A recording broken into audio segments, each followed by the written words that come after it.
Hello, everyone. Welcome to the Richest Men in Town podcast. I'm Mike Freeman, and along with my good friend and co-host Tyler Gould, we're excited to welcome you to our little podcast project. Tyler and I are just a couple of middle-aged husbands and dads driven to live our best lives. We want to be better every day, so here we'll be sitting down with great people. Not famous people, but great people that we admire, to learn their secret to living the rich life. Probably not the rich life you're thinking of. Our guests come in humbled and surprised at the invitation and hopefully leave feeling proud and grateful, realizing just how good they really have it. So pull up a chair, stay a while, and raise a glass with us as we toast our guests to the richest men in town. Mike Freeman, we just spent a couple hours with Jeremy Mhire. Now, Jeremy Mhire comes to us through we got the 6 degrees of separation here, right? I have a sister-in-law that lives in Texas that visits family in Missouri who goes to CrossFit gyms, and she's at a CrossFit gym in Missouri, and she runs into Jeremy Mhire, who owns the gym, and she texts me and says, "Tyler, you need to talk to this guy, Jeremy." Tell me what you took away with our time with Jeremy, man. Okay. First of all, shout out to your sister-in-law, because not only does she reach out to you, Jeremy in our time together says, she's talked to me about That's right. What you guys are up to, right? In fact, Jeremy says Marin is the real hero in this story.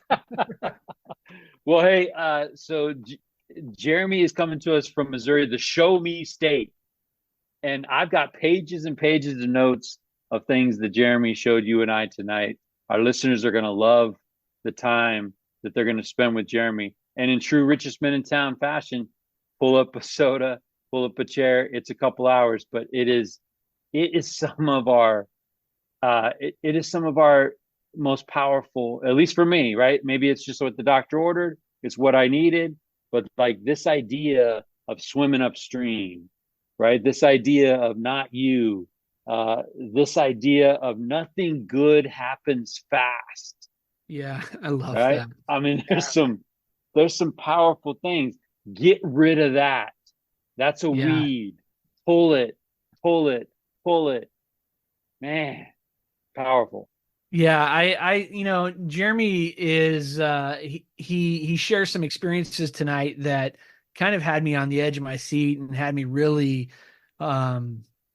really grateful for the things that I've been blessed with in my life, and I appreciate him kind of pointing some of those things out tonight. But I felt like, if Jeremy's career is health, right? It's fitness. It's working out. It's becoming stronger. But Jeremy talks about the importance of his physical health, his spiritual health, and having a sense of community. And he really spends the bulk of our time together talking about mostly that spiritual health and the importance of community in helping him find that. Yeah. So when you go to Proximal Strength Gym, he's not just talking body, right? He's talking from a place of core. What was it? The daily strengthening of ourselves mentally, physically, and spiritually, and he walks it. Yeah. Right. Yeah. And we're talking about something. We're talking to Jeremy in 2024, and he takes us back to a place in 2008 that changed everything. Yeah. Right. Yeah. That changed everything. He has an experience with his wife, his young son, that changes everything. And I think that he's always been trying to be the person that he feels God has called him to be. And he's quick to share that. He's quick to give a reason for that hope that's in him. He drops some spiritual experiences and some wisdom that he has learned. And good, bad, or ugly, sometimes we learn the hard way. Sometimes we have to pass through some things. And Jeremy and his family's passed through some things. And he's pretty quick to help people understand that there's a way. There's a way to do it, and there's a way not to do it, right? Yeah, I appreciated his vulnerability and his honesty tonight. And he talks a lot about being quick to self-assess, right? And one of the questions that he asked when he was talking about self-assessment is, where is my heart? And I love that question. And I think that if you spend some time listening to Jeremy's words, I think you're going to find out really quick where his heart is. Yeah. He is it was such a fun experience listening to him talk about his faith journey and the things that he has learned, and then he's continuing to learn as he walks the path. Yeah. And just how much God loves the honest effort, right? The Yeah. honest pursuit. I thought that was great. And how about this? What if you woke up every day, Tyler Gould, and you simply said a prayer, maybe on your knees, maybe driving to work, but just like, help me not to miss the one thing that I need to catch today. Yeah. Whoa! Yeah. Talk about living with an open heart, right? And I really love that. I think our listeners are going to enjoy Jeremy. He's a lot of energy, and he just and a lot of wisdom, and that's a good combo right there, right? Yeah, MVP, Marin, thank you. Yeah, absolutely. Right? So from those rowdy Texas Wonderlies. Yeah, that whole Wonderly clan in Texas, they came through big time. We appreciate Marin. Shout out to you for your for this great referral and for introducing us to Jeremy, who, man, I'm happy to have him listed as a friend of mine and a friend of yours, Mike, because he is what a great person. So take some notes tonight. As you're listening, try to find that one thing that speaks to you. What is the thing that you can get out of your time listening to Jeremy Mhire on this episode of The Richest Men in Town? Tyler Gould, man, how the heck have you been? Fantastic, man. Life is great. Life is great. Yeah. Hey, I want you to know, check this out. I'm going to say this humbly, because there's no other way to say it. I just went through the 58th annual Trinidad to Clam Beach run. You ran this? No. I love it. Here's where it goes south. Okay. Right. So I literally went from the couch and said, Kelly, we got to do something. There's some coworkers doing some of this. Let's get into this. And she's like, I'm down. So we went from couch to 5.76 miles, and I'm happy to report I placed 47th out of 47 in my age bracket. And but you actually I cruised at mall walking speed with right your there, right next to you, side by side with one Kelly Freeman, the ultimate good sport and life companion. So there we go. Check it off the list. The Trinidad to Clam Beach. This episode is sponsored by the Trinidad to Clam Beach. It's a benefit run for Ford Hess, the longtime track and field coach up in the Eureka, California area. So there we go. I'm just curious, and I'm not. I love it. I'm not picking anything apart. I'm just saying, like, there wasn't one dude slower. Like that one. I was humbled, but props to the Eureka High School band, because the marching band hung out at the finish line the whole time, waiting for all racing participants to be finished. And the marching band was there as my group finished. And then they proceeded to play a risque number and take off their clothes with bathing suits underneath and marched it into the ocean. Oh, were they doing like Nelly? I mean, what's going on here? It was some, Art of the Tease Chicago, maybe burlesque show number. So, yeah. I thought it was like, it's getting hot in here, one of those deals. That is Nelly, right? I don't know. That is Nelly. Okay. Nelly. And that is actually one of Kelly Freeman's jams. She loves that song. Wow. She has this little clap thing. It's getting hot in here. Yeah. I love it, man. It was something else when that number happened, and all of a sudden they started doing some stuff, and shirts started coming off. I'm like, what is going on here with the tuba players? What's happening? Well, I think that we have been in the proximity of tuba players before, and it's I think we do. interesting. We know tuba love when we see one. That's right. That's right. Well, so tonight, listen, Mike, tonight we have someone I'm excited to talk about. His name is Jeremy Mhire. He's from Missouri. He's joining us from Missouri. We have not had crossing time zones. We are crossing time zones. He is a fitness guru. I'm gonna relate to this guy because I just did 5.76 miles. We're good. And I think maybe you just leave it at that. We don't go into what place you finished. Just leave it at that. He doesn't need to know. Yeah, right. What you don't know won't hurt you, really. I'm scared of that CrossFit stuff. I would love to get his take on that because I don't want to get injured and stuff. So, yeah. Well, he is a CrossFit. I'm sure he would be happy to educate us on how we can become a little more svelte, if you will. So yeah. I'm loving the idea of a svelte me because a couple weeks doing a cruise thing and I'm just rocking dad bod. So here we go. We're gonna do it. I love it, man. I love it. Well, yeah. So I'm excited about this. This is a referral. Jeremy was referred to us from my sister-in-law, Marin Wonderly of the Texas Wonderlies. I don't know if I need to clarify things like that, but yeah, she sounds like a gang, right? And the Wonderly gang. Yeah, you don't want to cross the SoCal Wonderlies with Texas Wonderlies. It could get ugly. Yeah. Well, hey, does that mean you have family that actually listen to the program, or is it just like, hey, Tyler, I know you got that podcast thing. You got to check this guy out. I mean, I know that there's at least been a few minutes of time listened to. That's all I can really comment on. I don't know. Okay. If it's with any regularity, but there is, that does happen. So what do you say? Should we let Jeremy in? I'm looking forward to connecting with Jeremy, and hey, props for jumping in across a couple of time zones to join in. Yeah, I love it, man. I'm excited about it. Hey, how's it going? There he is. Jeremy Mhire, welcome to the Richest Men in Town. How are you? Very well. How are you guys? Good. Fantastic, we appreciate you being willing to jump in and spend some time with us.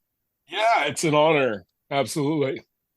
Well, we were just talking about some of I was giving Mike a little bit of your background, and we're gonna dive into it and let you kind of clarify all my errors. But we were talking about some of the fitness that is happening on this side over here, and it's probably... Let me explain. Hey, let me explain.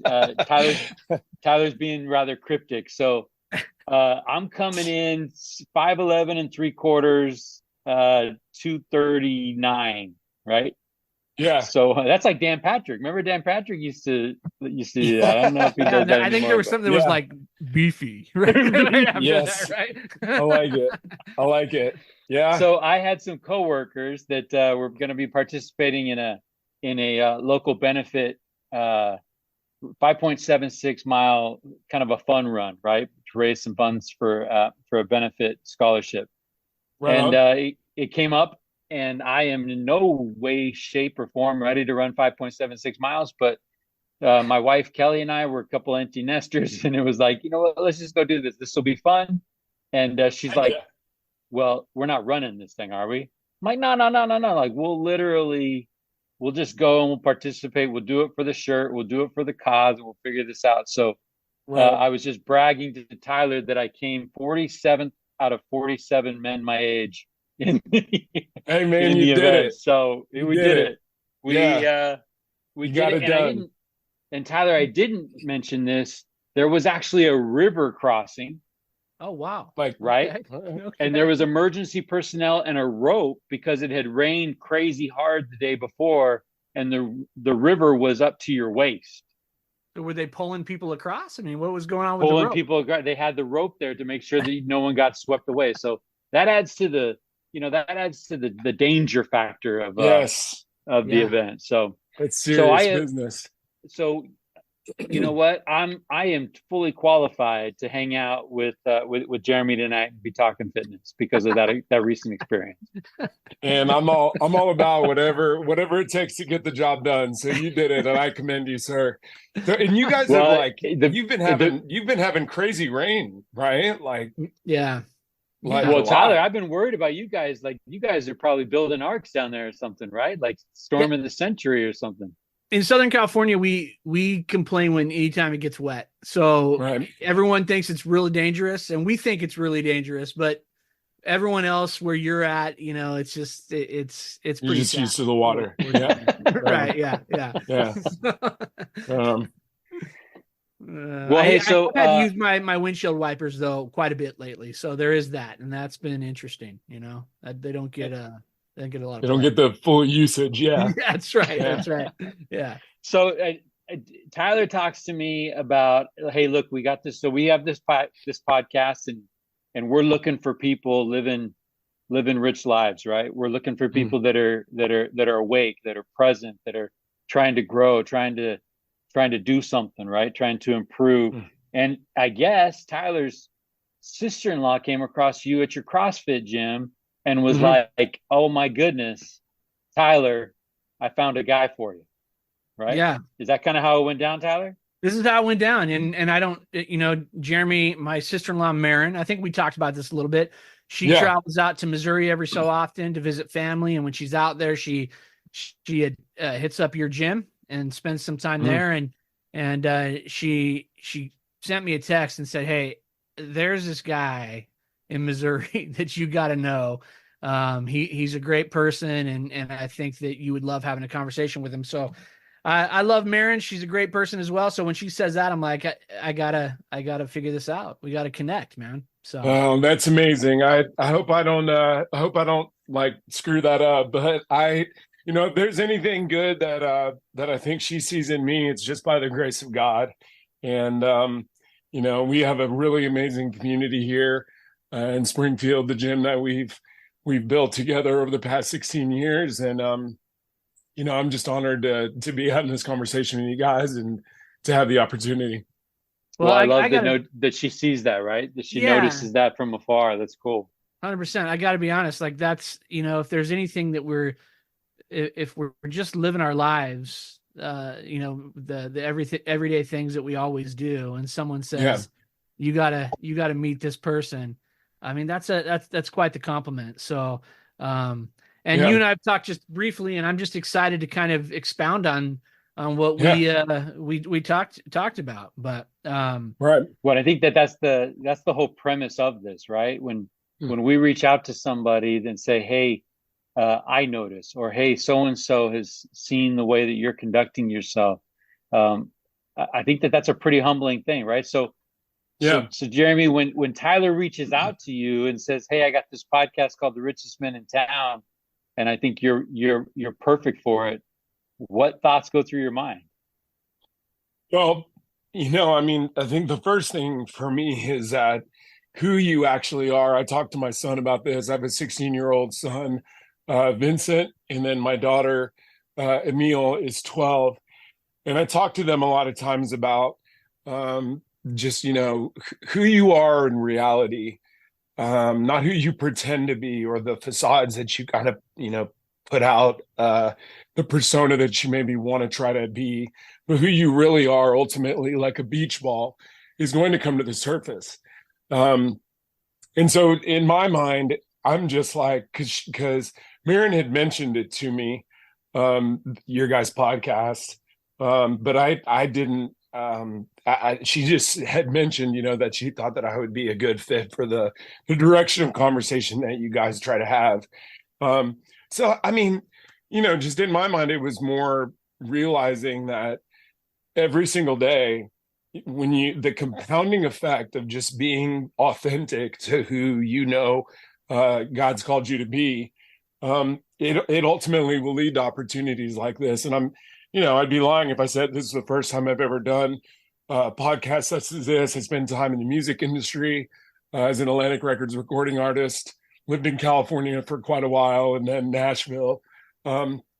So, I'm used to sitting down and having conversations such as this, but more than anything, like I said, I'm just honored just because I think I think she saw a congruency with the characteristics and the attributes that you guys are wanting to flesh out in these conversations. And she saw that consistency, that congruency, just in the way that I carry myself and in the way that I try to lead our community.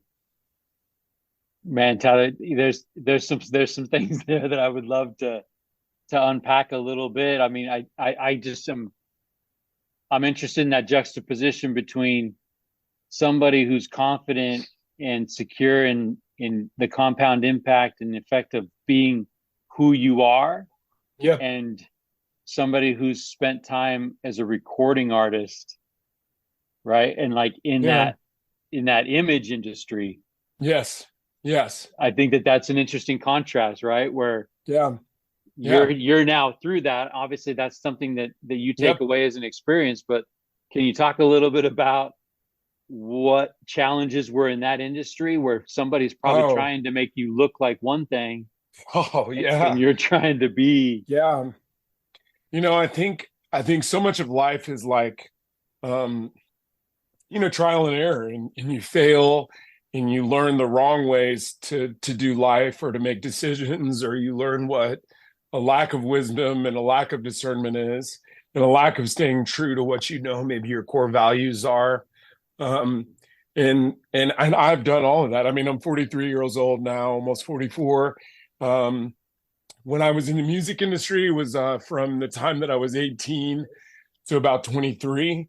And there's a lot of, A&R people and label people that are trying to project, this image or whatever. And then you're constantly trying to find and fight for your own identity. And then you're also finding yourself kind of on stage in front of, we were at Atlantic Records. So there was no shortage of opportunities and money and just experiences that we were blessed to have. But you'd be touring and you'd be on stage in front of thousands of people, and then you get back on the bus or go back to the hotel and just like you're by yourself. And there's this grind kind of aspect to that lifestyle that makes me realize from experience why there's so much loneliness and depression, and it can be a tough road. And for all the glamour of it, I always told people ultimately it was just a job. The job aspect of any job, it comes out. So pulling into a new town at 5 a.m. and getting up and getting on the air to do a radio show or whatever, and having to be on and getting to sound check and doing a show, and then afterwards staying for meet and greets and signing autographs and doing those kinds of things. Super, super awesome. But I think I always inherently knew inside that as awesome as the experience was, I felt as though from a young age, I always felt kind of like thrust onto this platform.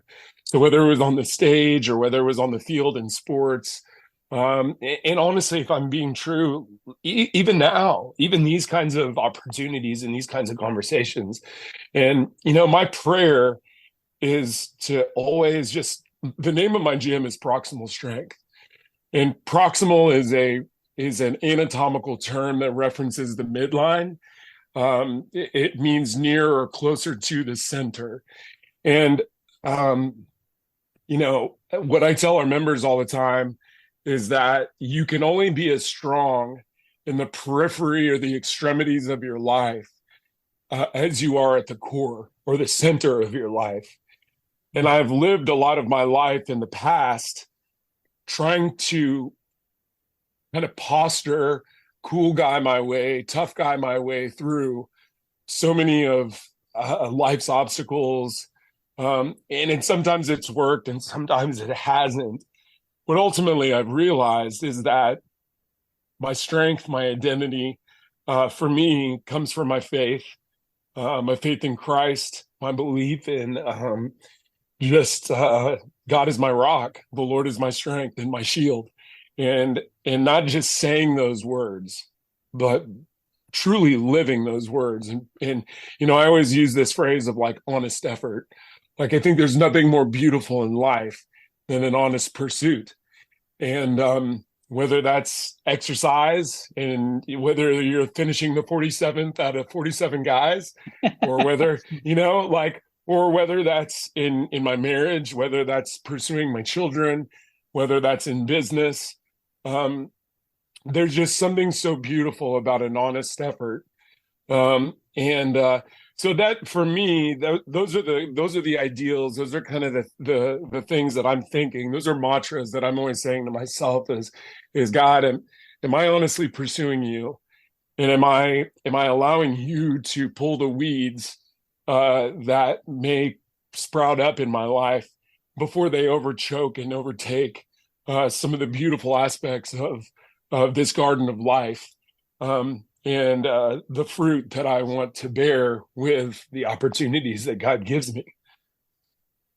So, Jeremy, when does that become a center point in your life? You know, you're as a young person, and then you're in this industry of music, and you're talking about living your faith. At what point in time does that become a central focus for you? Has that always been that way?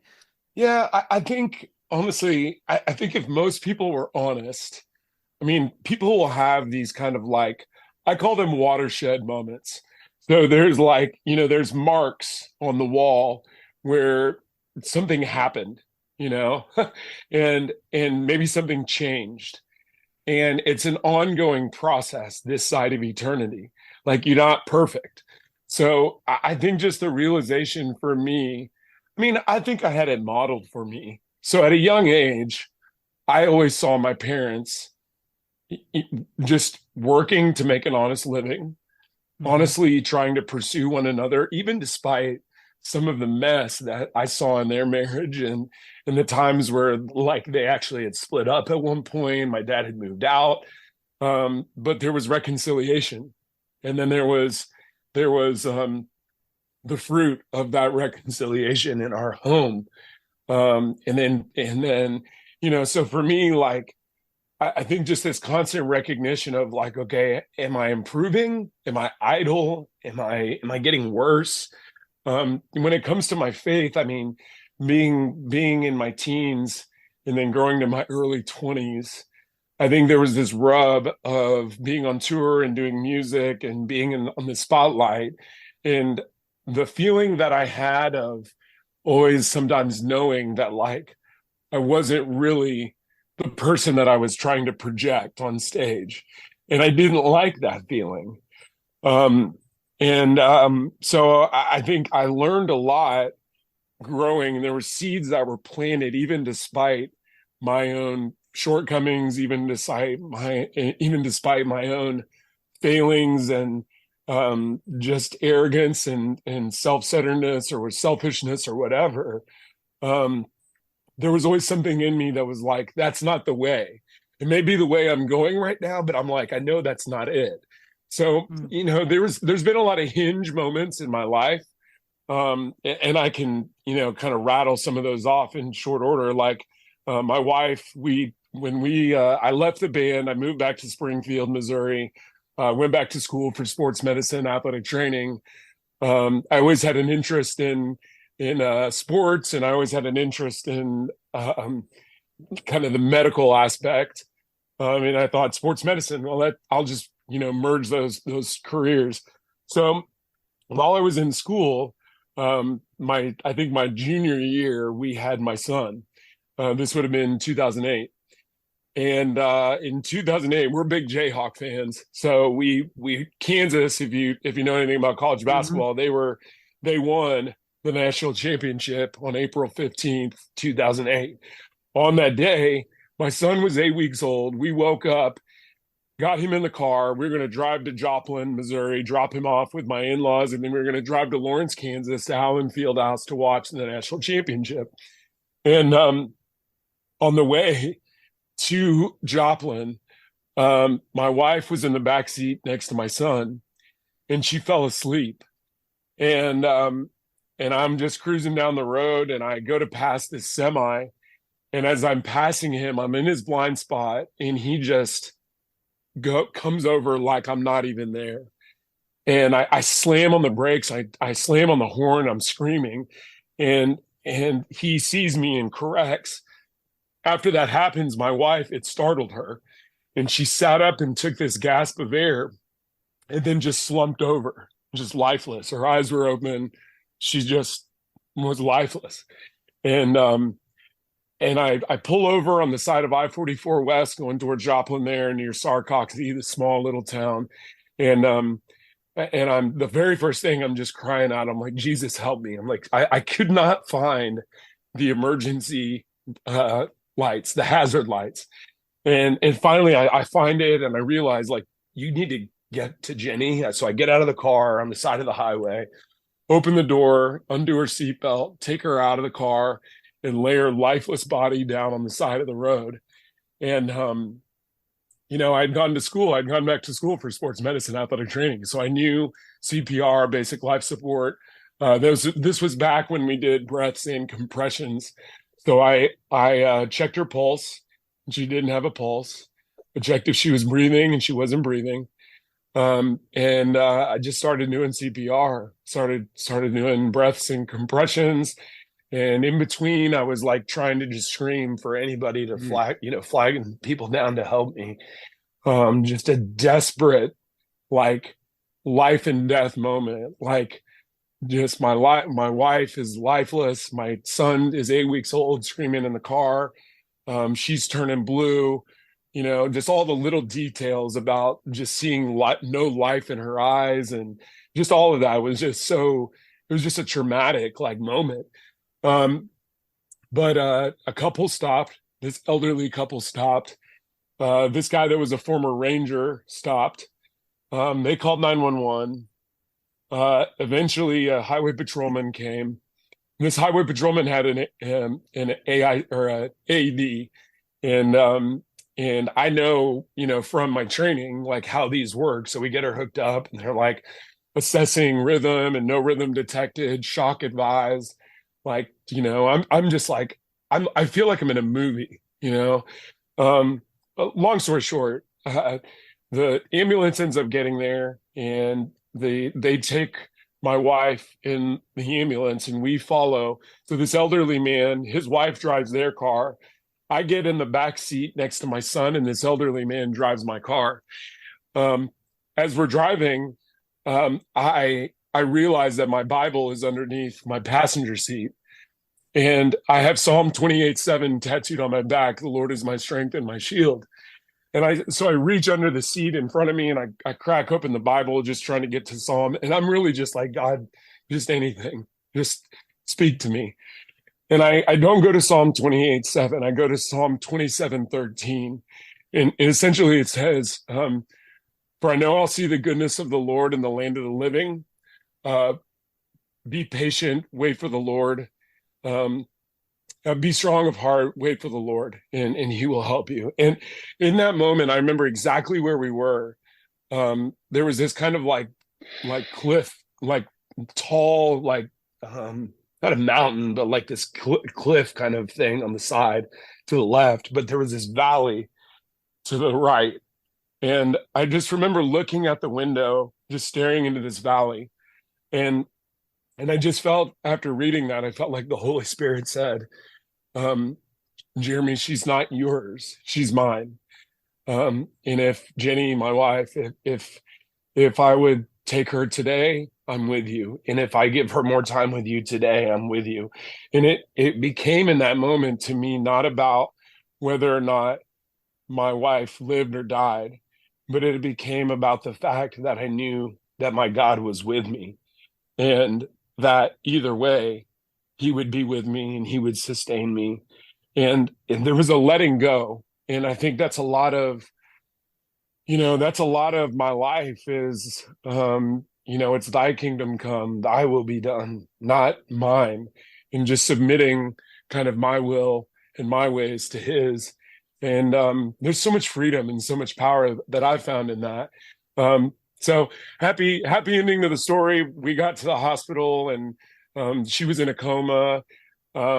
She ultimately ended up coming out of that coma. They figured out that she had this condition called long QT, an arrhythmia, and she has an AICD and now a pacemaker defibrillator, and survived the ordeal. Actually, just had another surgery here recently to replace that device. But that's one of those watermark moments for me where, I feel like I had an opportunity to let go of, to not be overwhelmed by the circumstance, but by the goodness of God, and just recognize that like he's got a plan in the midst of this valley, and so here we are. Wow. Man. Wow. Okay, so we talk hinge moments all the time, but I don't remember being moved like that, Jeremy. So I appreciate you letting us in on that. And I think, Tyler, we're dads, we're husbands, and instantly I'm putting myself in that situation. And I'm just like the desire, the despair and the helplessness, and just like I imagine screaming in between compressions and breaths and trying to get somebody freaking angels, that elderly couple that stopped, that former Army Ranger that stopped. Like, I appreciate people that see that, right? And that will stop. Do you remember their names? Do you know anything about we ended about up that? And the anniversary, I want to say it was like the 1 year or 2 year anniversary of that event. We got to have lunch with the highway patrolman that stopped with the AED. And that was a really cool story. So I never saw the Ranger again, and I never saw the elderly couple again. But the highway patrolman that stopped that had the AED, really interesting story about that. So there had been some misfires of AEDs in the state of Missouri, and they were told essentially that they're not allowed to carry them for legal purposes, that they had to wait for the first responders, the EMS to provide those. Well, he just happened to not only be a highway patrolman, but also an EMS guy. So like he had worked with the hospitals, on ambulances. And when he heard the call, he wasn't even supposed to respond. He happened to hear the call and was just doing paperwork at his desk and thought, this is close, I'm just going to go. So he hopped in his patrol car. And as he was leaving, pulling out of his building, he remembered that he had his kit and thought, maybe I'll need it. So he ran back to grab it. So just a little side note, 2% of individuals, my wife and I have worked with the American Heart Association now for many years, but 2% of people that have long QT syndrome survive an event. So an event being sudden death. So my wife is in that, 98% of people. 98% of people that have what happened to my wife, they die. And there's nothing you can do about it. And without an AED, without a defibrillator to kickstart the heart, there's nothing you can do. This isn't an ischemic condition of the heart. It is an electrical, arrhythmia of the heart. So without an electrical impulse to shock the heart back into a rhythm, you're dead. So we ended up having lunch with that gentleman. And I believe his name is Jim Anderson. I don't want to get it wrong. I think it was Jim Anderson, was a highway patrolman. But that, honestly, just looking back on it, just, again, so thankful. And like you were saying, Mike, like just the being in the hospital, holding my son, 8 weeks old, being in the waiting room while my wife is still in a coma, intubated in the trauma area. Just, I literally held him and I looked at him and I said, hey, man, it may just be you and me. And if it is, I'm telling you, I've got you. Like I'm going to be with you. I've got you. But you know what? That's what God said to me. God was like, hey, it may just be me and you, and I may take Jenny home. And if that's the case, I've got you. And I felt that. I trusted that. Well, I appreciate you sharing that with us, Jeremy. It's interesting because those kind of experiences have the ability to push us in one direction or another, right? And we've talked I've to seen people it. that have had those experiences, and they come out on the other side and say, why would God do this? And you know, and that idea of of being able to sort of let go and say, okay, if Jenny has to go, it's me and God and my son. Yeah. That's a tough thing to digest in that moment, right? And like I said, we've talked to people that have said, yeah, in that moment, I was like, I don't want God, right? Yeah, because I get it. this is what I loved. Yeah, and I now want it's Jenny. gone. Yeah, right? I want my wife. No, I get that. Yeah, no, I get raising a fist, and yeah. I get everything about that, and I don't have any judgment towards anyone that would feel that. And that's kind of the beautiful thing, is I know that God doesn't. Like, God's love for those who would refute him in a moment of pain and trauma. Like, his love is, that's why scripture says he's near to the brokenhearted. Like, when you're pissed off and angry and it hurts, and all you want is what you seemingly feel that God has taken. But it's just that whole idea that, like, this side of eternity we only see through the knothole. And it's kind of cliche, but I lost a really good friend, my son's AAU coach, who's 44. I mean, he's in the best shape. Phenomenal human being. His name is Robert Anders, basketball coach, professional basketball player, built a phenomenal program and training facility here in Southwest Missouri. And he died in his sleep this past, I believe it was in August this past year. And it was, I mean, dude, probably the top 3 hardest things I've ever had to do was that morning, getting that phone call and having to go wake up my son and tell him that his coach and mentor had passed away. But I was running that night after Rob died, and I was praying, and I just felt the Holy Spirit say to me, like, he's on the other side of eternity. He sees not just this finite pain, but all the good that can come from it. And he ran his race. He fulfilled his mission. And I have no doubt that if Jenny would have died that day, that would have been the mission that God had called her to. And thankfully, God wasn't done with her. But it's just a matter of perspective, realizing that, like, all of our days are numbered, and you can either choose to live bitterly and selfishly and angrily, or you can choose to live joyfully and full of hope, and you can choose to live full of fight. And that's what I loved about Rob, was like, he was a warrior. He was a warrior.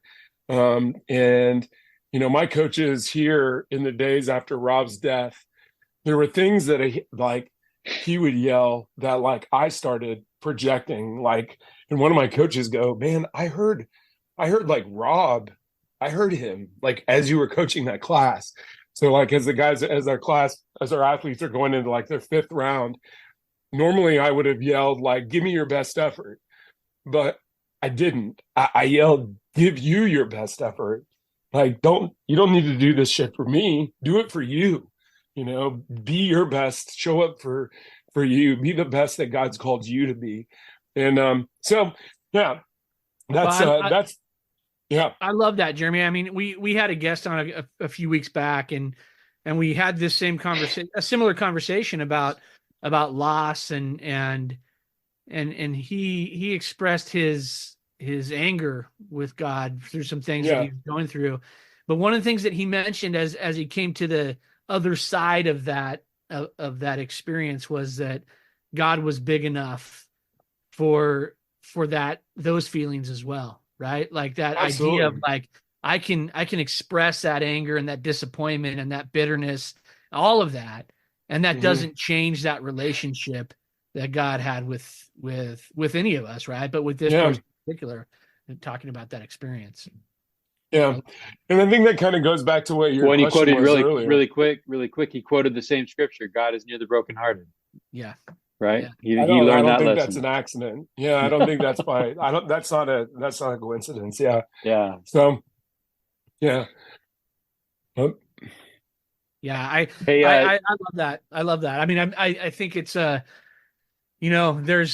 we have these conversations all the time, and it's this idea of how do we, you said multiple times, I just had to let go, right? I just kind of had to let go and accept God's will. That is easily said and not easily done all the time, right? So I love that model that you've talked about. Well, I think too, like, okay, so full disclosure, I'm a dookie here. So, nice. I just want to get that out of the way, right? There's that. Great. It's great. Hey, I still, the battle, I love that idea of being a warrior, Tyler Gould. Wouldn't that be cool, right? When we put it down and we're done, that the people that know us and the people that remember us will call us warriors. I think that's powerful. But the battle is remembering. So I know that talking to us, it's vivid and it feels like it happened just yesterday, but a whole lot of life has happened since then. I think of the 10 lepers, right? That find Jesus on the path and they go and they're healed and they're cleansed, and only one comes back. And Jesus says, weren't there 9? It's like, how do you retain that feeling of finding that psalm that gave you the comfort and that helped you let go in that experience? Like, to me, that's the battle, right? How do you remember that day? Because I know it sounds dramatic and it's like, oh my goodness, how could you ever forget? But life happens, right? You do. Yeah, you do. Life happens. And I have. Yeah, I'm human. I totally have. But I will say it's understanding the more you're trying, I always say nothing good happens fast. So building authentic relationship, it takes time. So I have, in my 43 years at this moment, I have built a very strong relationship with my God. And that is through his word, and that is through prayer, and that is through conversations such as this. And that helps me remember. When 2020 happens and we have to shut down our gym. And that is the last thing that I want to do as an entrepreneur, is close my gym for 2 or 3 months. But again, I felt the Holy Spirit. The Lord is my shepherd. So what does that mean? That means that I'm trusting him to lead me, and I'm going to follow where he takes me. What's the next verse say? I lack nothing. So I have everything that I need, as long as the Lord is my shepherd. And so many times in life, I feel like we are chasing all these good things, right? We're chasing the richness that life has to offer. But how does how does Psalm 23 end? Surely his goodness and mercy will pursue me all the days of my life. So as I pursue him, all the good stuff pursues me. And I don't have to go chase it. And so what do I have to chase? I have to chase God. I have to chase a relationship with him that's authentic. So we have to shut down. And I really clearly felt the Holy Spirit speak to my heart that I need to eliminate any other distractions. What was like the common thing that you heard everybody saying during the pandemic? It's Netflix and chill. It's get your PPP money and sit on your butt and just, start a new business because you got all this other money. No, I was like, I felt the Lord say, not you. Like, you're going to be the one leper that comes back. You're going to be the one that keeps showing up, and you're going to wake up every day sober, clear of mind. You're going to get in my word, spend time with me.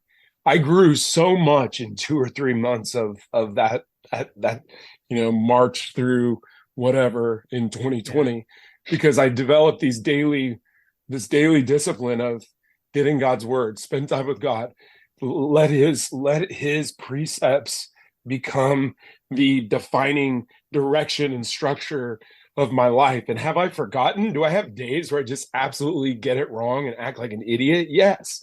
But man, I mean, it's a muscle that you train. That's what I do every day in here. It's the SAID principle. It's specific adaptations to impose demands. So was it easy to like make that my first thing when the first thing I wanted to do is just go make a pot of coffee and, turn on Netflix and chill? Like, no, it takes time to develop those daily disciplines to, again, quarter extremity. So then it was like me still showing up and connecting with, whether it was like through Zoom, members of our gym, just being useful. I watched the Arnold Schwarzenegger, Netflix documentary. Yeah. And I love one of the things that he says that his dad always used to say. He'd be like, be useful, make yourself useful. And I'm like, that's like such a simple cue. Be useful, like make yourself serve others. Like, and what did Jesus do? The Son of Man did not come to be served, but to serve others. Like, so that's who I'm following. That's who I'm trying to model. And that's what my calling is to do, is how can I best serve those around me? How can I best serve and be a benefit to my wife and my kids? A buddy of mine, we're getting to know each other, but I did a sports performance program with a friend of mine, and he had another mutual friend who wanted to start a podcast. And the idea for the podcast, he called me and introduced himself, but it's called Heavyweights. And I didn't really intend to bring this up to pitch it, but it ties into what we're talking about. I love this. Yeah. Well, everybody wants to be a heavyweight contender, in life. Guys want to be the heavyweight in the ring. But we also carry a lot of heavy weights that we're burdened by. Well, the real trick is, how do we unload? Michael Wilson, my co-host on the podcast, he's like, he uses the backpack analogy, is you only can fit so much in the backpack, and that big old canoe, or whatever big life thing that's burdening you, maybe it doesn't belong in your bag. And how do you faithfully and courageously offload the heavy burdens that we feel, the things that we're weighed down by, the adversity that we face in this life? How do you offload that in a way that's honoring to God first and foremost, that's honoring to your wife, your kids, your community? That was my prayer coming into this conversation. Literally before we got on, I'm like, God, I just pray for you to speak through me, and let it be your spirit, your values, your concepts that people hear, not me. Because like I said, when I posture and when I try to be like I'm this cool, tough guy, sometimes it works, sometimes it doesn't. And sometimes I just end up looking like an idiot. But there's never been a time, I'll tell you guys both this, there has never been a time in my life where I've had to face a tough circumstance, have a tough conversation, make a tough decision. There's never been a time that I've prayerfully considered it and asked the God of the universe, who created me and you and everything, to go before me. There's never been a time that I don't feel I've landed on my feet. Whether it was in that valley when my wife was in the ambulance in front of me, whether it was rebranding my gym, whether it was shutting down my gym during the pandemic, whether it was, business related or personal, whatever. I've always felt like anytime that I'm prayerfully considering my next step, I always feel like God orders my steps. And that's biblical. Man makes his plans, God orders our steps. Right. Yeah. I'm curious, Jeremy, you said something when we first started the conversation. You said, you wanted to be authentic to God, to who God has called you to be. Mm-hmm. And I'm curious what that process looked like, knowing who God has called you to be.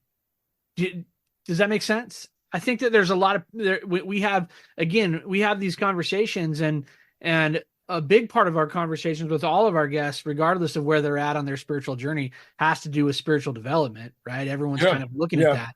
And the question is like, how did you put yourself on that path and say this, okay, I feel confident and comfortable that this is who God wants me to be and what he wants me to do? Very good question. And I'll give you a very simple answer that I feel God's speaking to my heart right now, which is you find out who God's called you to be by sometimes doing what God is not calling you to be. You recognize how wrong you are.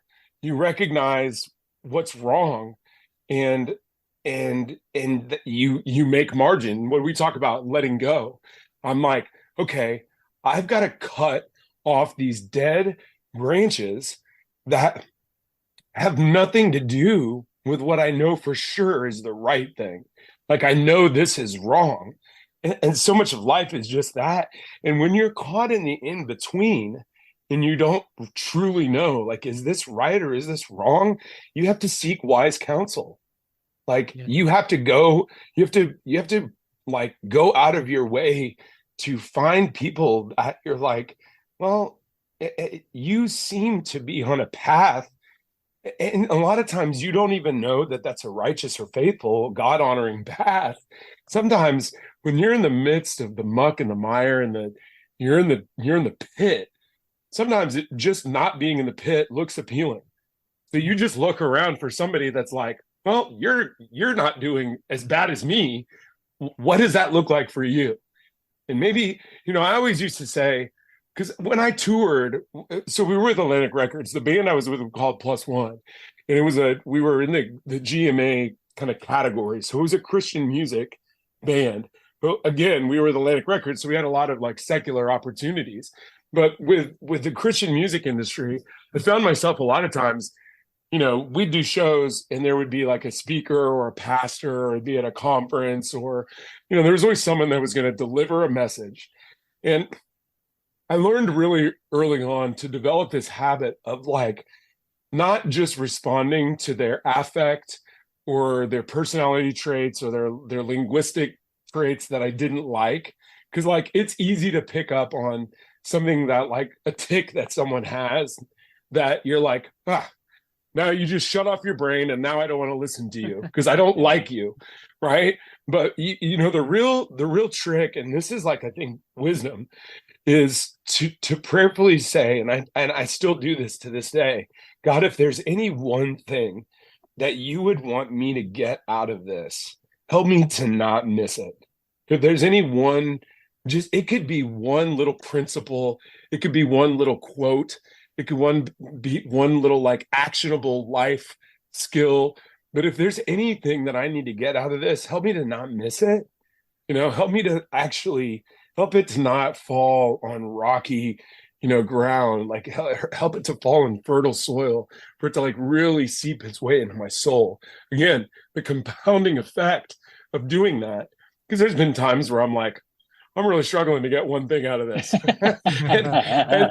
and then there's times where it's like, whoa, I feel like I'm getting a lot. But over the course of, that was when I was in my early 20s. So like 20 some odd years ago, like the course of the past 20 years, like doing that, I feel like I've picked up on a lot of really, really faithful, practical, God honoring life skills that apply to my marriage, to parenting, to my business, to, being a communicator, to being a coach, to being a friend, all of those things.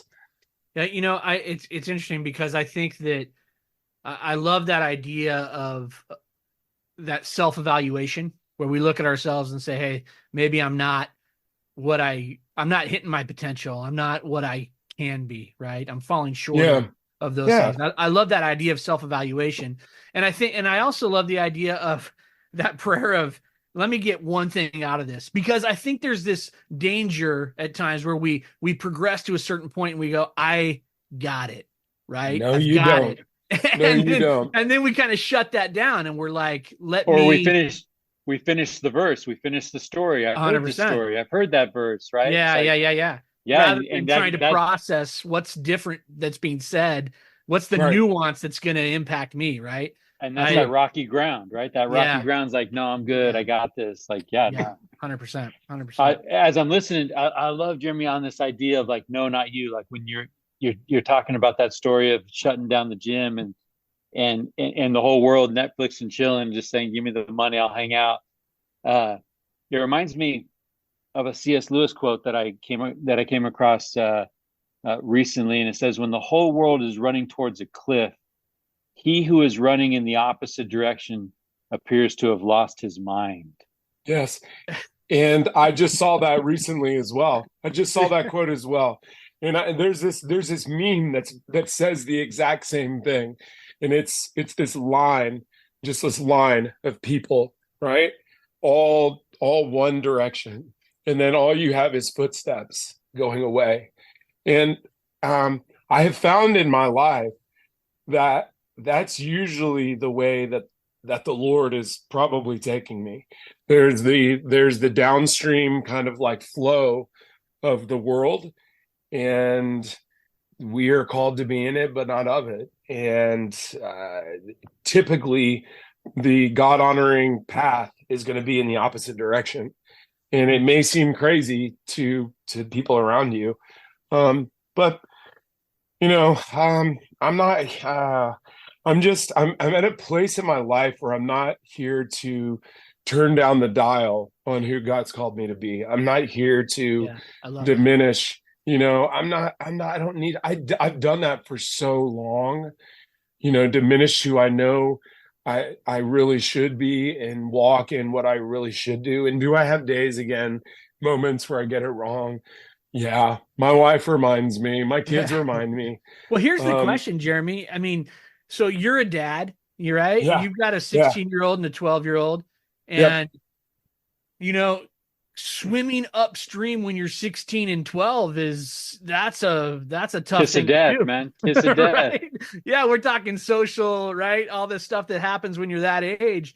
Yeah. How do you, when you have those moments with your kids and you're trying to impart some wisdom, what are those things that you want them to take away and find, so that they can find who they've been called to be? Mm-hmm. You want to say enough that they hear the truth, but not do so much that they reject it. And so, like, we've had many of those moments, like, because I'm going to speak the truth in love. And that's, that is what Christ did. Like, he was 100% truth, 100% grace and love. And sometimes people are too truth, and they're just like, I've got to knife hand you in this direction. And they don't package it in love. And so that's the strategy with my kids that I strive to do. And then the accountability, this beautiful model that God's given us with our children of, like, they're watching. Yeah. They're watching whether or not everything that we've just talked about is authentic. They're waiting to see if the beach ball comes scratching the surface, and and I try to be honest with them and cut to the chase and just be like, I would say my prayer that I have all the time is, Lord, lead me as I lead those that you've entrusted to me. It's like a prayer of stewardship. Like, I want to be a good steward of who you've given me and entrusted me in my sphere of influence to lead. But I'm like, I want you to lead me as I lead those around me. And that's the difference, is that, if my kids see that I'm honestly pursuing the Lord, then they're, I think, always going to have a bit of trust in the truth that I'm trying to give them. Whether or not they choose that is not my ultimately, your kids become young adults, and those young adults become grown adults. And those grown adults have to live with the decisions that they've made, good and bad, and the consequences of those decisions. And I've had to live with a lot of those, good and bad. And that's, I think there's beauty in that. I mean, that's free will that God's given us to choose the path that we want to take and make the decisions. And again, if I helicopter parent or bulldoze parent too much, then they're not going to be able to learn the lessons that God needs to teach them and arrive at a place, not that I've arrived, but at the place that I see in the journey of life that God's given me to this point, that I'm like so thankful for, to have a measure of perspective and a measure of just a full measure of a desire to honor him with all my ways.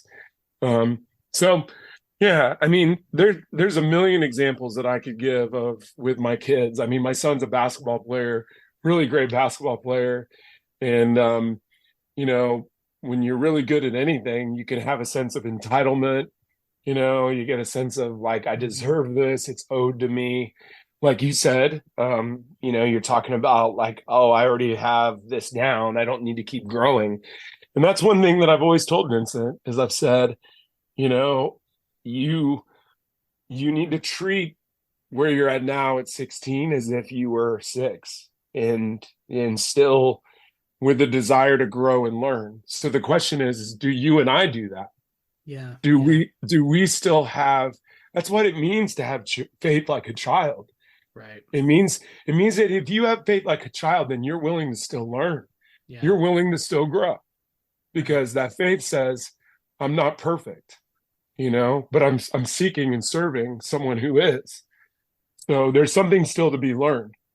Absolutely. Yeah, I love that. Well, yeah, that reminds me of Brian Beasley way back, right? But Brian Beasley is a former guest of the program, and he shared with me a long time ago the statistics of number of questions a kid asks every day, and number of questions a teenager asks every day, and a number of questions an adult asks every day, right? And it's like we stop asking questions because we think we know it, and whether that's even if we think about our own prayer life, right? Like I love some of the prayer strategies that you've incorporated into your life, because a lot of times it's about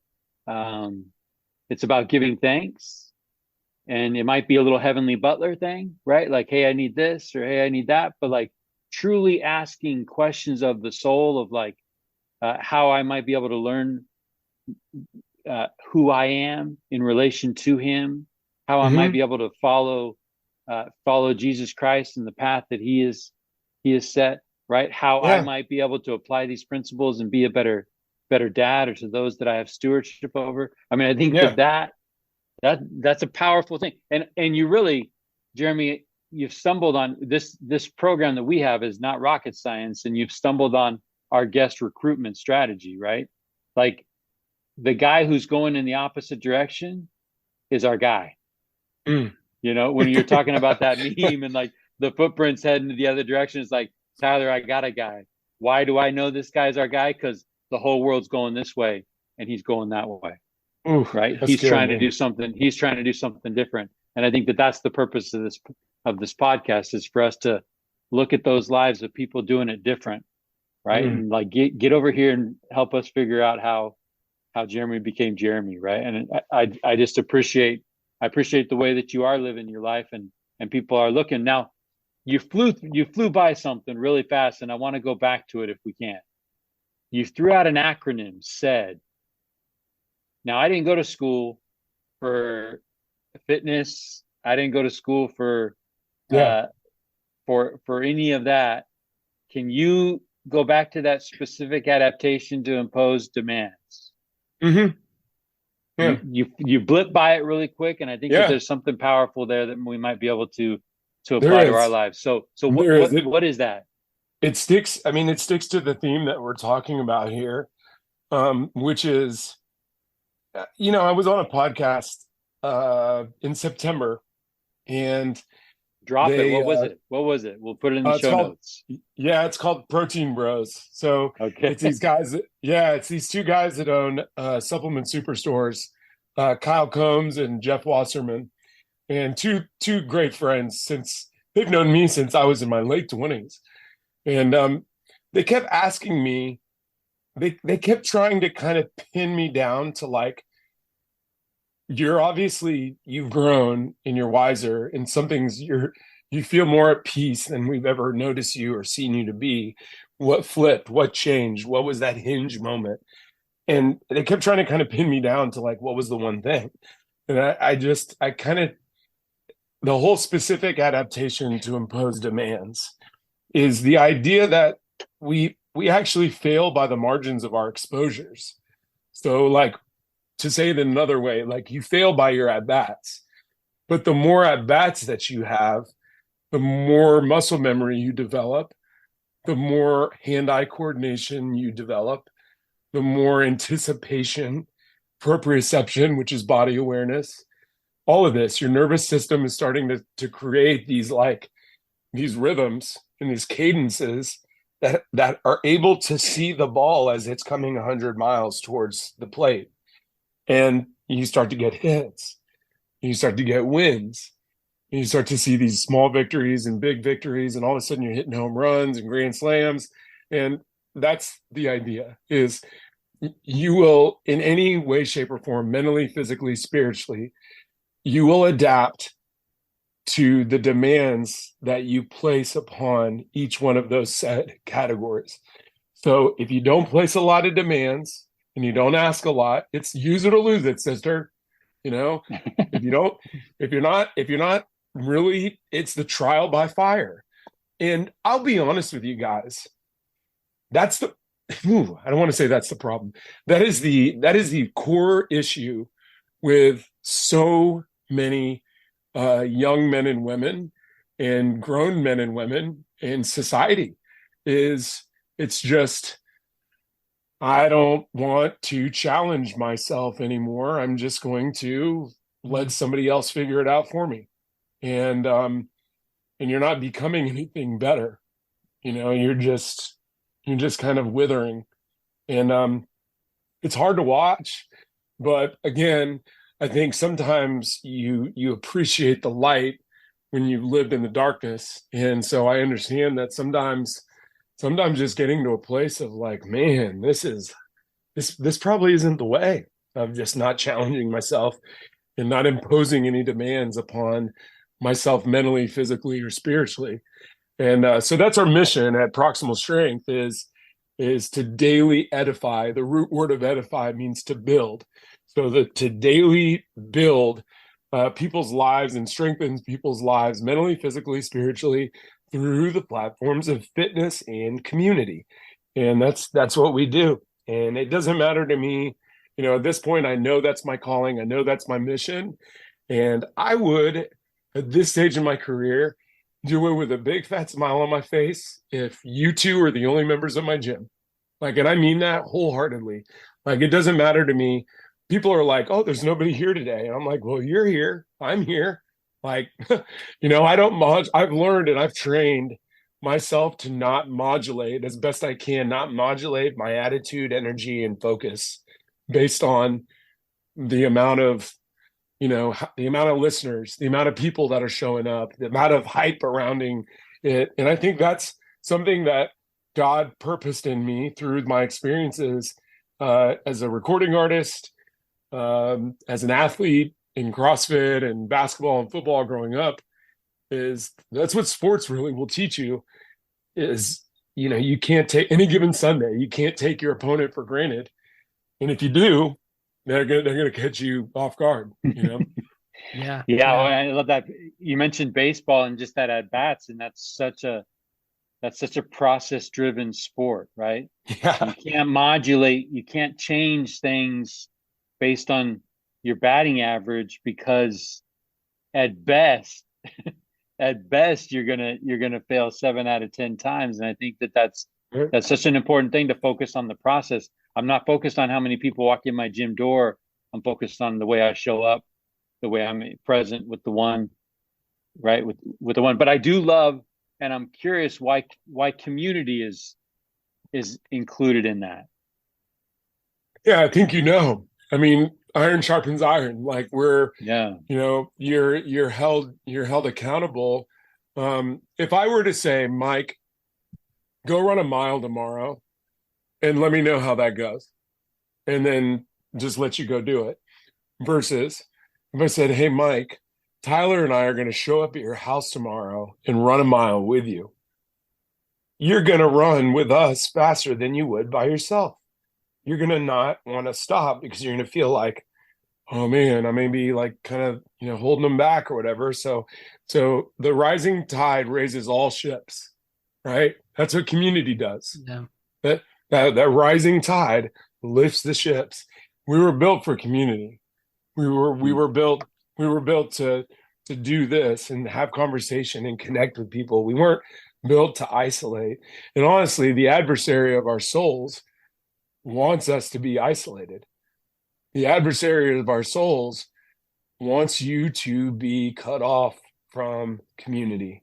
But Jeremy, you said something earlier when you were talking about your experience being on stage, singing to 1,000 people and then going to your hotel room and being by yourself. And now, I'm listening to you talk about community and how, the rising tide raises all ships, and that the juxtaposition of that, right? Like the idea of being in a community or witnessing a community, right? You're on stage looking at 1,000 people, but you're by yourself, or you're in that community feeling something together. That's a whole different experience altogether. So why do we have such high depression and suicide rates when everyone's just sitting here all day, scrolling, looking at happy lives, looking at community, but not participating, seeing success and money and girls and fame and this and that and whatever, and not actually having people to in real time do life with,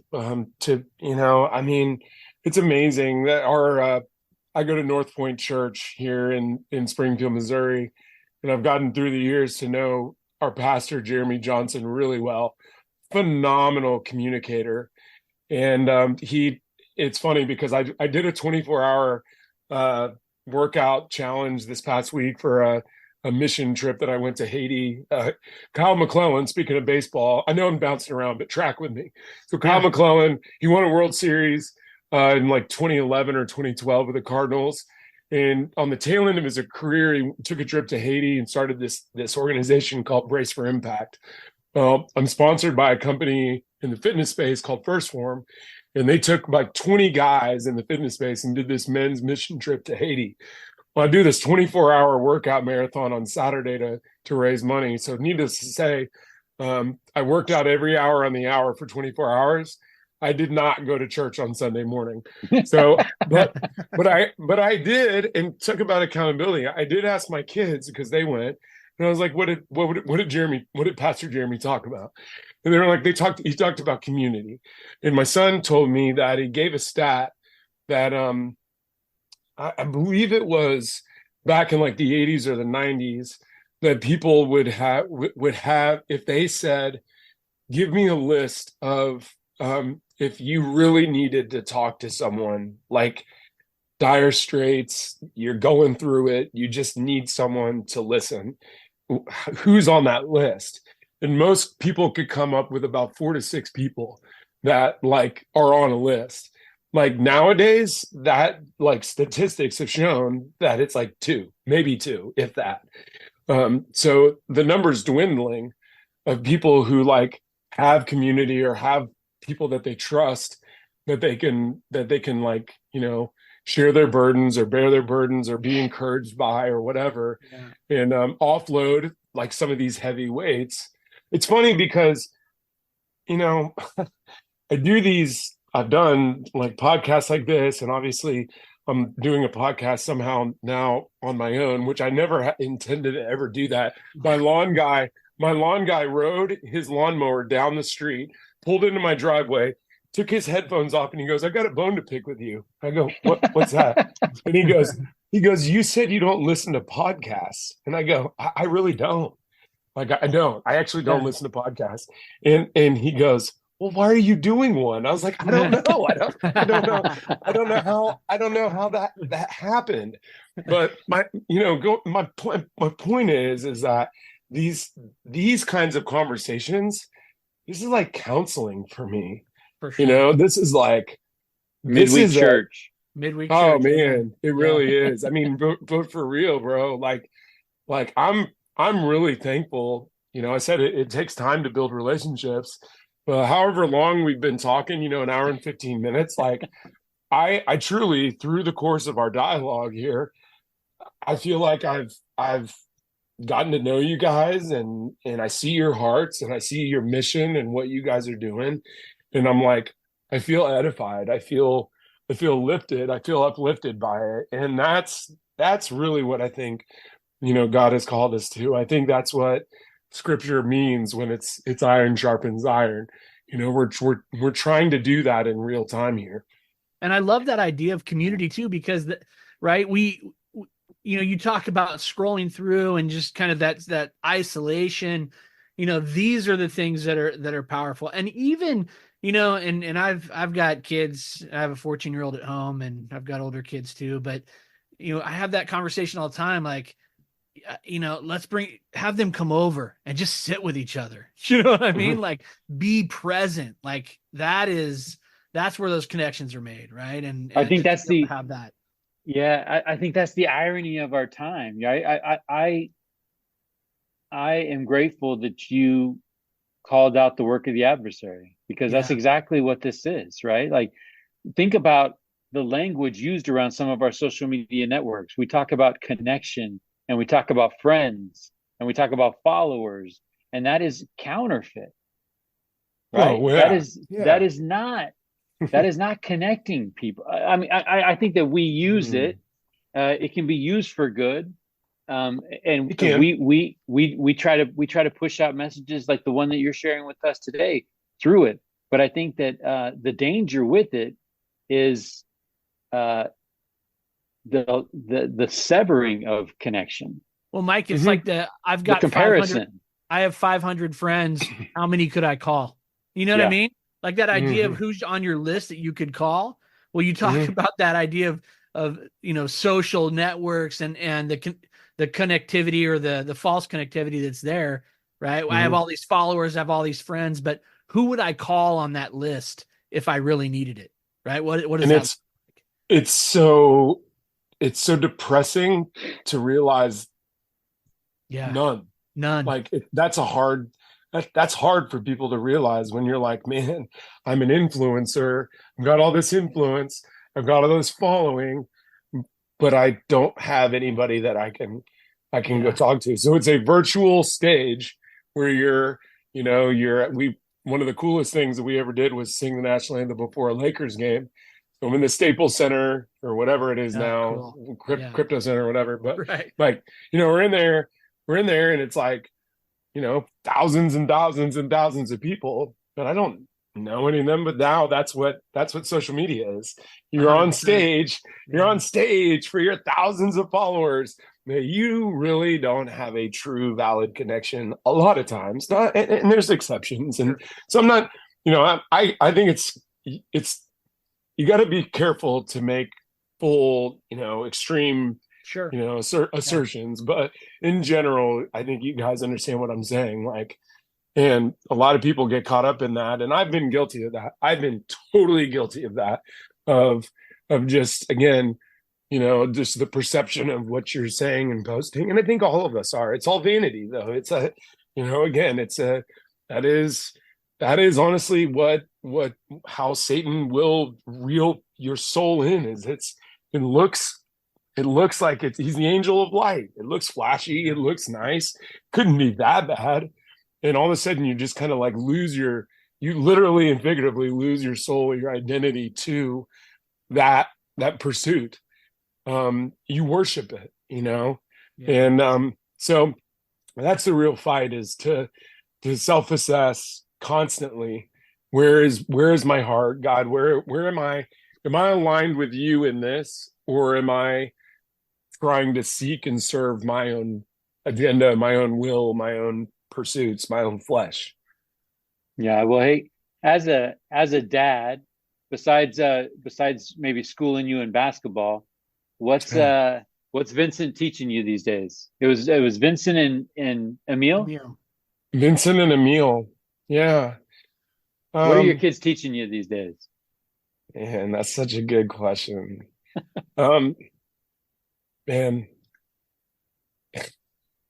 one of the biggest ones is so, and I'll tie this really ties into what we've talked about, so I'll share this.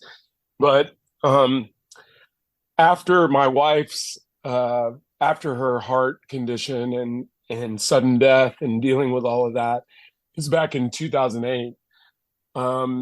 Innocently enough, I struggled with nightmares and night terrors, and really struggled with, in the middle of the night, waking up and like checking to see if she was alive and breathing, and just things that would be absolutely normal. But it would really started to impose on my sleep.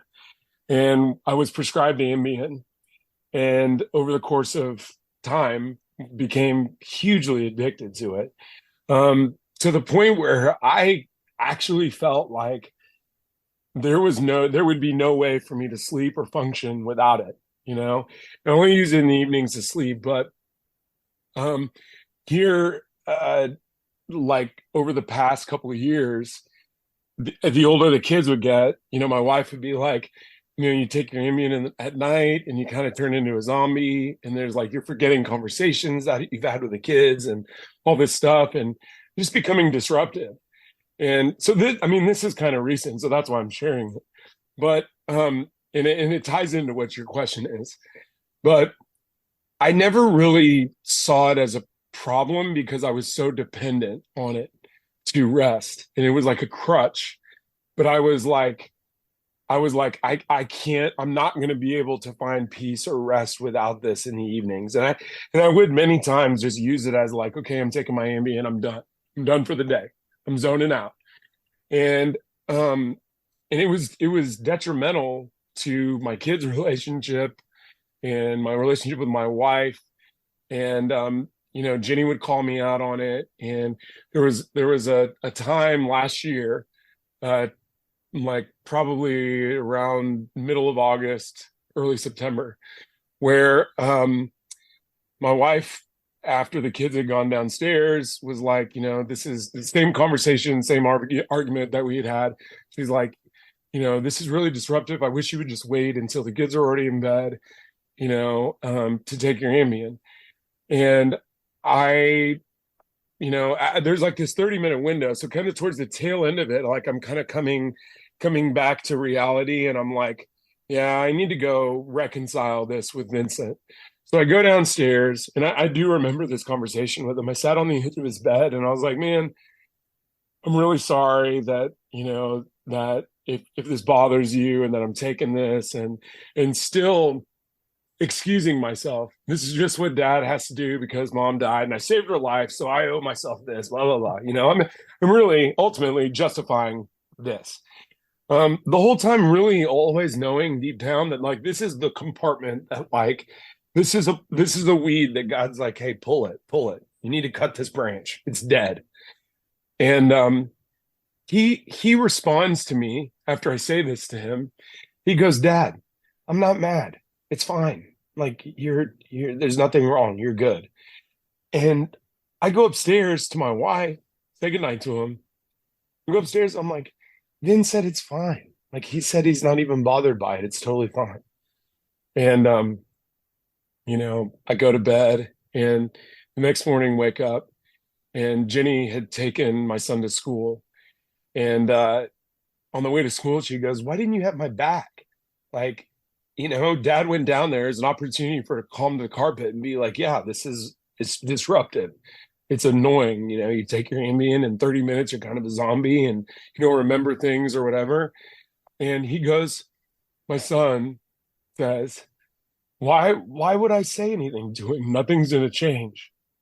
And that just crushed me. I mean, Jenny told me that. And I remember exactly where I was. And I got on my phone and I texted Vincent, Emil, and Jenny. And I said, I need to apologize for this Ambien thing that's gone on for so long. And I want you guys to know that I don't want anything to keep me from having a healthy relationship, God-honoring relationship with you guys. Quarter extremity. You guys are my heart, you know, and an extension of God's goodness in my life. And I'm so sorry that I've done this and that, and I said, I'm done with Ambien. I'm not going to take it. And I quit that day. Cold turkey. Never took it again. And haven't. And it's so funny because my wife read it and she smiled and nodded and she went and refilled my Ambien prescription and hid it from me. And this is the test of how you guys can know that this was real, because I had we're in Missouri, so everybody's like carries guns, and I conceal and carry or whatever. But I had my truck worked on. I took my pistol out of my truck and I had it in my wife's SUV, and I remembered that it was in there, and I wanted to transfer it back to my truck once I had got it. So I went into the garage and I opened the center console, and what's there? Bottle of Ambien. You know what I did? Pushed it out of the way, grabbed the gun, shut the deal, put it in my truck, went back inside. Didn't even faze me. And it's funny because that, number one, is just the transformative power of God and his ability to, if you do have the heart to say, okay, if there's anything that I need to catch here, help me to not miss it. And just the realization of that God put wisdom and discernment in my heart to have my son say, well, why would I say anything to him? Nothing's going to change. I didn't double down and go, well, yeah, bud, you're right. Nothing's going to change, because this is just what dad needs, because he saved your mom's life. Like, even as I say that, that's the type of, that is who I was prior to that moment of repentance, and of true repentance, turning the other direction and going, no, this isn't for me, right? And I remember the day that I was prescribed Ambien, and I remember my family physician at the time, like, because I was young, I was like 27, 28, and I remember him being like, this is a highly addictive substance, and like, and I was like, I was so naive. I truly was like, what do you mean? And he's like, well, I mean, people will take this during the day. They'll get like addicted to it. And I never took it during the day, ever. I was like, no. But again, just the deception and all of that. And I had people that I tell that I was addicted to Ambien, and they're like, oh, you're good, man. Like, what? They don't think it's a big deal. Right. But anything that keeps me from, again, going back to our first part of our talk, anything that keeps me from being who God has called me to be, or less than, is I have to get rid of that. I have to be willing. I have to have the courage to go, you know what? This might hurt a little bit. And it did. 2 weeks of just the withdrawal that I experienced was like, I couldn't sleep. So what then was I left with? My thoughts. And what were my thoughts centered on? Christ. I was talking to God. I was like recognizing the goodness of God and putting all my hope and trust in him, that he would provide for me the sleep and the rest that I needed that night to wake up refreshed and restored to do the work that he's called me to the next day. And he did every night. Even if I got less sleep, fewer hours, I always woke up and felt great. And it was just kind of like, it just got easier and easier and easier. And all of a sudden, like, it's just not even, no longer, again, specific adaptation to imposed demands, just a willingness to make margin, a willingness to cut out that which is not honoring God and your family, And you know, it's kind of it's it's hard to really truly be honest and talk about this, because that's a place that, like, for so long I felt like that was my big secret, like, this is the one thing. But I've realized now, like, the strength, that, I always say God gives us exactly the amount of time and resources and opportunities and life and courage to do all that which he's called us to. And at the end of my life, I just want to be able to stand before him and be like, just to hear, well done, good and faithful servant, to know that, like, he gave me, the bandwidth to do what he wanted me to get done. Yeah. Well, I love that process too, that you talk about, Jeremy, of just recognizing even throughout that struggle, if you will, of this is a weed, right? I gotta pull it. I gotta cut that branch, right? Yeah. Yeah. I love that idea. And sometimes, I appreciate the vulnerability to say, this is a weed and I'm not ready to pull it right now. You know what I mean? Yeah. Like, it's here and I see it and I want to pull it and I'm working at it, but you know what I mean? And I love that, because I think that's, I can relate to that. I know our listeners relate to that too. Like, we're in the process, right? This is a process, and we're all working towards, we're self-assessing on a regular basis to say, what do I need to do? Where, I've cleared this roadblock. What's next? What do I have next? Right. And it's all, it's timing. Like, I mean, as well, God in his patience, allowed me, and I mean, man, go back to Mike, your original question, like, what is my son teaching me? To see the measure of patience and grace and love and just strength that Vincent has demonstrated in just talking with me, through this whole season, over the past several months, and just to see the rejuvenation and growth in our relationship, is just that's worth that's what it's about.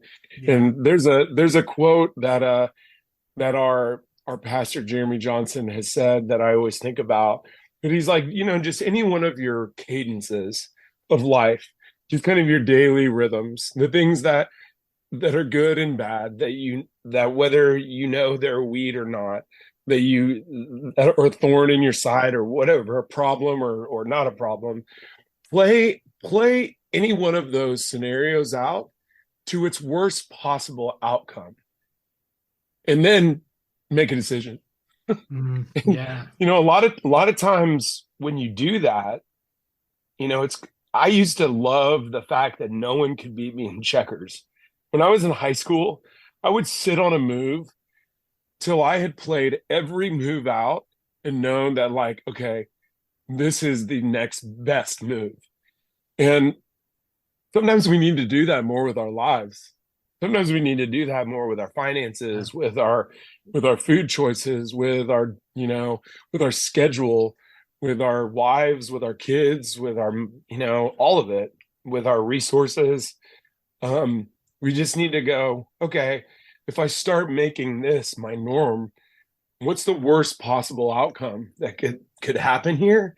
And am I willing to accept continuing down that path? Yeah. Another really great pastor that I like to listen to, Mark Driscoll, he says it another way. He's like, if you don't like the ditch or the trench that you're in, pick up a shovel and start digging another path. I mean, it's basically saying the same thing. Right. If you don't like the path you're on, if you don't like the output, change the input. Change it. So, yeah, absolutely. Yeah. I love that. Well, here's the thing, as a dad, here's my takeaway, and thank you for letting us in on that experience. And I know that there's some vulnerability, but I think our listeners are going to appreciate that, right? I think that your son can probably talk about some scriptures about repentance, right? Maybe able to teach the principle of repentance. He will never forget that text Mm. that you sent Yeah. him. Right. And when he thinks I can't change, he'll think of his dad and be like, you know what? I can change, right? and I think that that's so important for us as fathers to model that. Tyler, we talk about it all the time, right? Sometimes we don't let people in on the struggle, and people want to, your kids might want to grow up and be like you, but we don't let them in on how we became anything that we are, because we don't let them in on the struggle. We show them the highlights. We don't show them the practice shots missed. We don't show them the at bat practice. And I think letting them in on that, I think, is a powerful lesson for your boy. I want to say another thing, just because you sparked my memory. So my son was asked to be kind of featured in this sports documentary just locally here that a videographer was doing, where he was taking like kids in the area in whatever sport or discipline, some volleyball, some lacrosse, whatever. They chose Vincent for basketball and just kind of like interviewed him and got highlights of him shooting and everything and practicing. But you asked what my son is teaching me. And my son then in this interview, he said, when I was in middle school and even last year as a freshman, I was always so worried about where I was going to be placed. Like, am I going to be on the freshman team, or will I be able to play up with the JV, or am I going to be able to get varsity time, or am I going to start, or how much time am I going to play? Am I going to be relied upon to be like the man, the hero of the game, and this and that? And he said something so wise. He said, what I've learned is to, like we've talked about, to understand that like my coaches have a plan for me, and there's a process to that plan. My parents, my teammates, there's a process and a plan for me, and that God has a plan for me. And I don't need to worry about, sometimes we lose the opportunity to really to absorb the lessons that are right in front of us, because we're so concerned about where we want to be, instead of just being focused and being present on where we're at and growing where we're planted. And that's a big lesson that I feel like my son has modeled for me. Just seeing his willingness to, he has his moments. He got called to the carpet a couple weeks ago. Called the carpet a couple weeks ago by one of his coaches in a game for just kind of having a little bit of an attitude and an entitled kind of selfish. That happens from time to time. Yeah. And I was, as a dad, I was kind of mortified, because I was like, man, what my son did was so disrespectful. But I was immediately so fulfilled and so happy to see the varsity coach during this JV game. In the middle of the game, he's sitting at the end of the bench, and he just immediately he yells, he goes, that right there. He goes, get him out. He yelled to the JV coach, get him out of the game. Vin came over and he goes, Vincent, I'm surprised. Like, I don't understand. Like, I thought that you would have, matured through this as a freshman. But what I was so happy to see him do that, to hold him accountable, because I knew with Vincent, with his club coach, Rob, who passed away, the time he became a very close friend. We bonded over Rob Yanders. We bonded over sports coaching and life and parenting and all these principles. And I saw in him the desire to hold my son to the same standard of accountability that I, as a father, would. Yeah. I saw him be a father figure to my son. And I'm not, as his dad, fixing to call another man a father figure unless he actually is that, lives it, and is willing to do that in the trial of fire, in the middle of a game, very public setting. He doesn't admonish people publicly. He called me the next day and he was like, Jeremy, I just want to make sure, that you understand where I was coming from. And I'm like, dude, I was going to text you to say thank you. I realized I was like, this is the Holy Spirit prompting you to call me, because I was like sitting on my phone wanting to text him and say, Coach, thank you so much. As tough as I know that was, very publicly to yell at Vin, you did the right thing. I have your back. Thank you.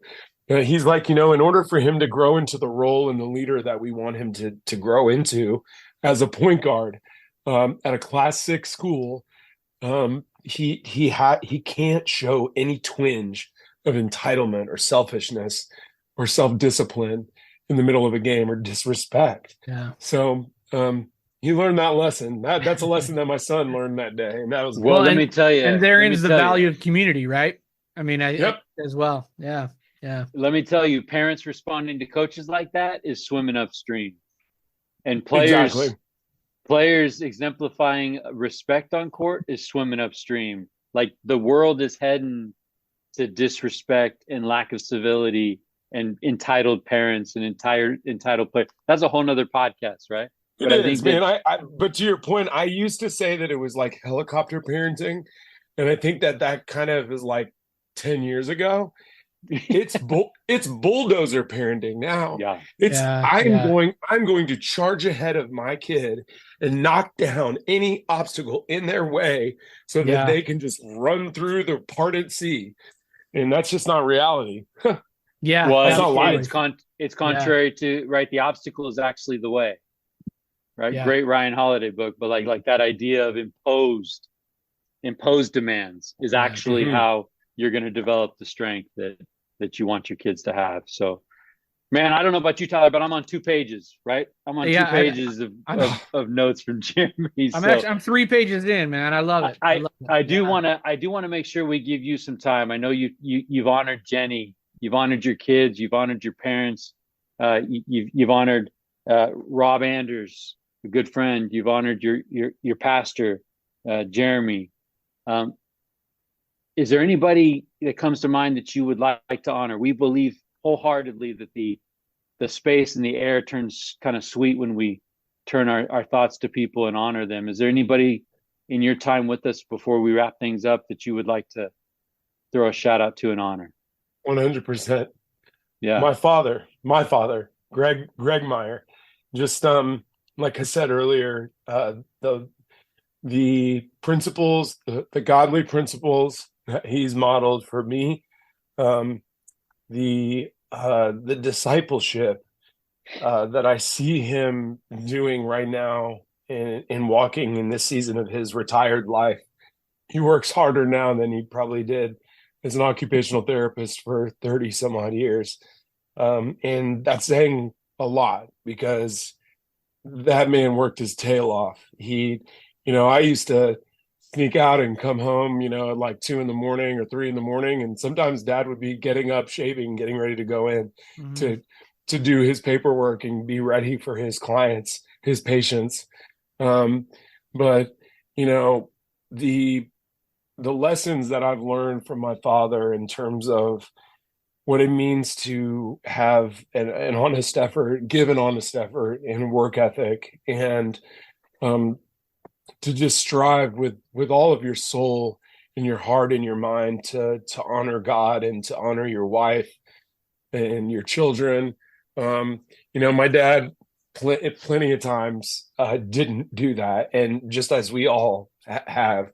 But ultimately, what I see in his life was a continued desire to walk with the Lord and to just to emulate our Heavenly Father. And someone said to me yesterday, they're making jokes about how my dad dresses, because he'll tuck in like his shirt into his sweats and stuff, and I'm like, dude, that used to bother me. Why not?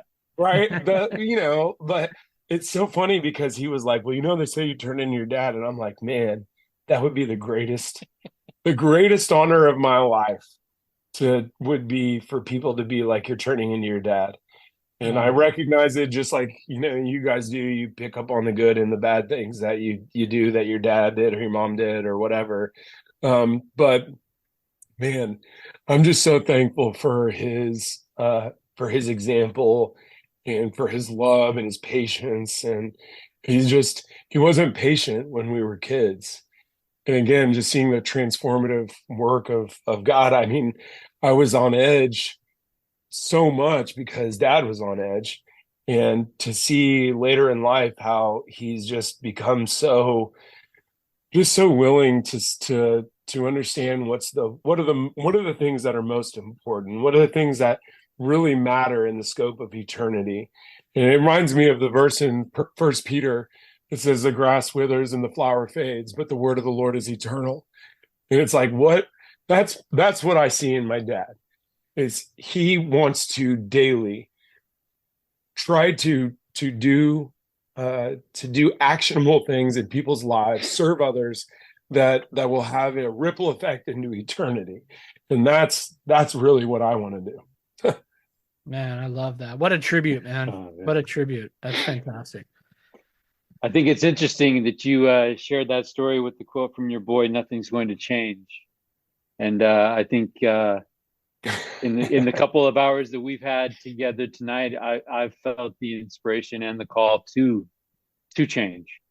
Right. I think that's the cool thing about the power of the Holy Ghost, is that the power of the Holy Ghost, we're going to take this and we're going to put it all over the world, and people are going to hear what they need to hear. Right. Yeah. And I think that's the beautiful thing.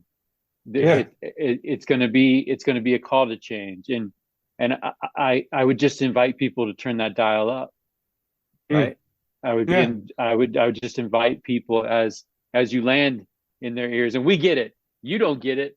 We get it. The people reach out to us and say, "I was mowing my lawn, or I was driving and I heard you and I had to stop and call my brother and patch things up, or I had to go back home and fix an argument that I had with my wife." Right. We get that. So for you, I'm just grateful. I'm just grateful for you. I'm grateful for the 6 degrees of separation. Right. Tyler's sister-in-law goes to Missouri from time to time, stops by your gym, and is able to see the light that you're living and the life that you're putting out there each and every day. So thank you so much, Jeremy, for the way that you're showing up. We pattern this after George Bailey. I don't know how you feel about George Bailey and It's a Wonderful Life, but we love that movie. Okay, we love the end, right? George's life is a mess, and he's finally figured out what's important, and he wants to live again, and he goes right back to it. The same mess, right? The same building alone, the same, all of it. And his little brother toasts him as the richest man in town. And so Jeremy, talk to our listeners. What does it mean to you to be considered the richest man in town? It means to fully understand what is important and who is important, and to not just understand it and recognize it, but to live like it. And that's what it means to me. Like full send. Like, tomorrow isn't promised. Tomorrow is not promised. And so making amends and appreciating and living with gratitude for all the blessings that are right in front of you today. That's the beauty of George Bailey's story. I love that. Just as an aside, last year was the first year, our family, just like many families, gets together around the holidays to celebrate Christmas. And last year I was so sick. I mean, just fever, chills, the works. And I had to stay home, and my kids and Jenny went over to my mom and dad's, and everybody got together. And, I just laid on the couch, but what's on? It's a Wonderful Life. And just everything that you guys want to bottle and package in this podcast, I felt watching that movie. Yeah. I mean, just bawling my eyes out at the end, because as I lay there with 103-degree fever and just feeling terrible, I felt like the richest man in town. Yeah. I just felt like, you know what? My family's going to come home to me. We've got this beautiful home, and again, I've been afforded the opportunity to travel to third world countries and on mission trips and just realize, just have a perspective of understanding that it's not about material wealth or possessions, but living in America, we've won the lotto. We think that in third world countries that they're the minority. No, we're the minority. That's the way most of the world lives, in poverty, extreme poverty. Yeah. And so, just having gratitude and just realizing I love that film. It's such a good movie. Yeah. Well, I tell you can what, can you imagine the sadness though of living in wealth and being poor in the things that matter most, right? Yeah. Yeah. And that's the battle. That's what we fight. Well, I tell you, Jeremy, I'm grateful. Mike talked about the 6 degrees of separation. I love the fact that we're sitting here tonight because we were connected through someone that respected how you're living. I'm better for it tonight. I appreciate your words and your lessons and the things that you've taught us, and I'm glad to call you a friend. And I appreciate Likewise. the opportunity to be Likewise. together. Isn't that crazy? I've never met you, but I would go to battle with you tomorrow, Jeremy. 1,000%. Likewise. No, and we appreciate you, man. Marin's the real hero here, man. Like I owe her. Yeah. So thank you to Marin. So yeah, I mean, she's going to the gym Yeah. on vacation. Come on, right? Yeah, no doubt. That's the dedication. Yeah. Well, we appreciate thank you, man. guys. It's been a ton of fun, and make sure you tell your family we said thanks for letting us borrow you for a few hours tonight. Yes, sir. I will. Thank you, guys. All right, have a good night, Jeremy. Keep going. Good Keep night. going. Yes, sir. See you, Mike. Thanks.